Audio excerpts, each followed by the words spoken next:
you learn through voluntary contact with that frightens or disgusts you.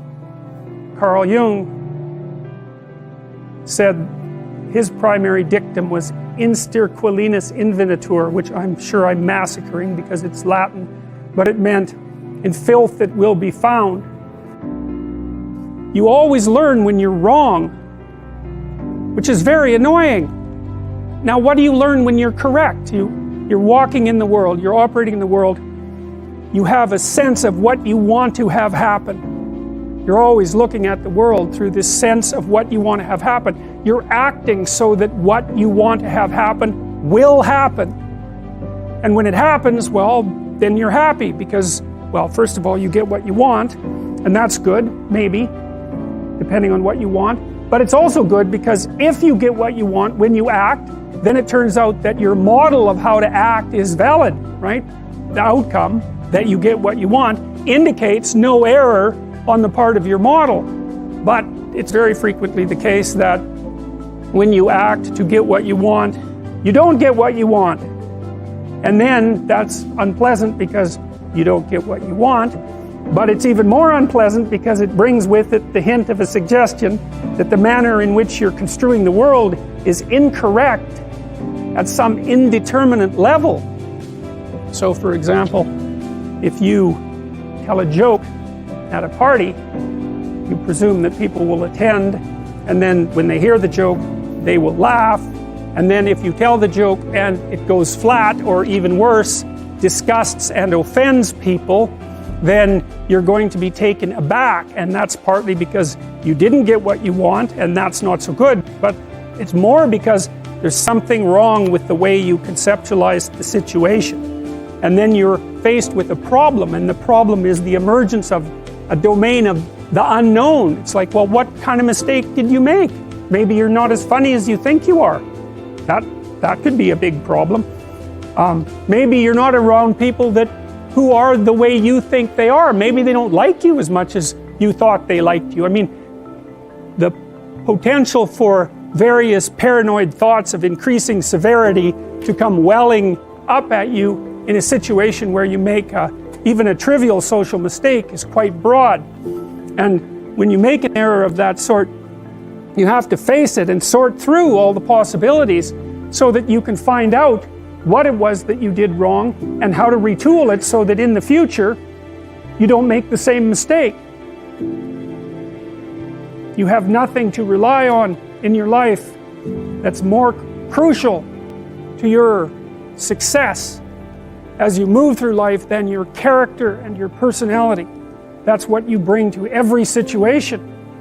And the more sophisticated you are in relationship to yourself and others, the more you understand people, the deeper you understand the nature of your own being, the more likely it is that you're going to proceed through your life in a manner that will make you pleased to exist rather than displeased to exist. As you interact with other people, you inevitably tell them what you want and what you don't want. When they give you what you want and what you admire, you respond positively to them, you pay attention to them, you smile at them, you focus your thoughts on them, you interact with them, and you reward them for acting in a particular manner. And when they don't respond the way that you want, then you punish them with a look, or by turning away, or by rejecting their friendship, or when you're a child by refusing to play with them. And so we're engaged in the co-creation of personalities, our own and others. And that also brings up the same question. What is it that we are all collectively trying to be and trying to create? Honest communication between two people can produce personality transformation. And you know, you might think, well, you kind of know that already because there's something very engaging about a deep, honest conversation where you're able to say things that you wouldn't normally say, where you're being listened to by someone who's actually listening to you and you're listening to them. And in the conversation, you're moving both of you further to a different point. That's different than a conversation where you're right and you're trying to convince me, or I'm right and I'm trying to convince you, which I would say is the typical conversation. The healing conversation is more, well, what's up with you? You know, how are you doing? How's your life going? What sort of problems are you facing? What do you think about those problems? Can you conceptualize what a solution might be? Is there a way we could figure out how to get there? You know, it's a problem-solving conversation, and it's predicated on the presupposition that the person that you're conversing with has the capacity to grow in a positive direction if they so choose. There's lots of different places that you can act in the world, and there's lots of different ways you can look at it and survive. That's why you can be a plumber and a lawyer and an engineer, and those all work, right? Even though they're very different modes of being. And you can have different personalities and survive as long as you're capable of finding the place where your particular filters and behavioral proclivities match the demand of the environment. And a huge part, I would say, of successful adaptation is precisely that. I believe that you need to know what the world is made of, and I suppose that's the proper domain of science, but then you need to know how to act. And that's a whole different thing. And you need to know how to act. That's the thing you need to know most of anything, because of course you're a living creature, and action in relationship to desired goals is everything to you. And you can think about that from a Darwinian perspective. You have to act, at least so that you can survive, at least so that you can find a partner. That's life. And so part of the question is, well, how does the world look if you think about it as a place to act? And the answer isn't a place of value-free objects. That's not what the world looks like. And you can't act in a world of value-free objects because there's no way of choosing between them. If everything has zero value, why would you choose one thing over another? You live in a world where things present themselves to you as of different value. You make yourself out of the information that you gather in the world. So you're an exploring creature. You explore specifically when the maps that you're using in the world are no longer orienting yourself properly, when they're producing errors. You go out, gather information, and assemble yourself from the information that you discovered. There's some relationship between your personality and the manner in which your brain functions.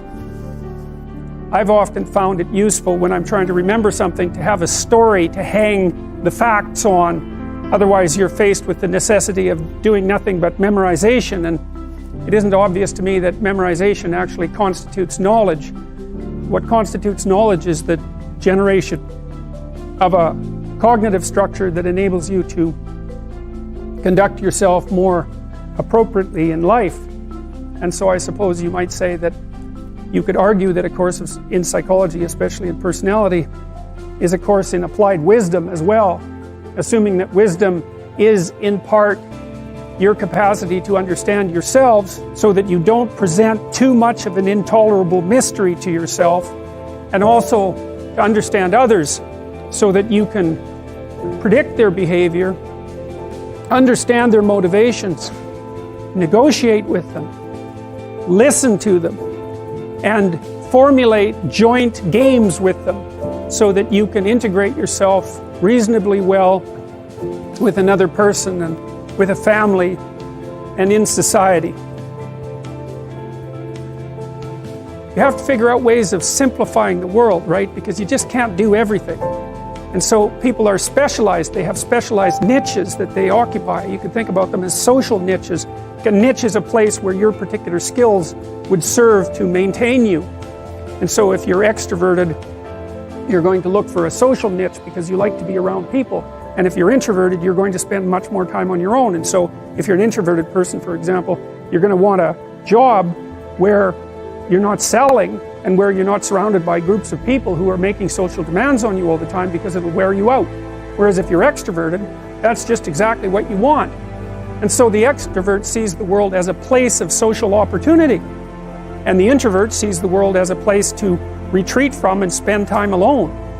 And it turns out that both of those modes of being are valid. The issue, at least to some degree, is whether or not you're fortunate enough to match your temperament with the demands of the environment,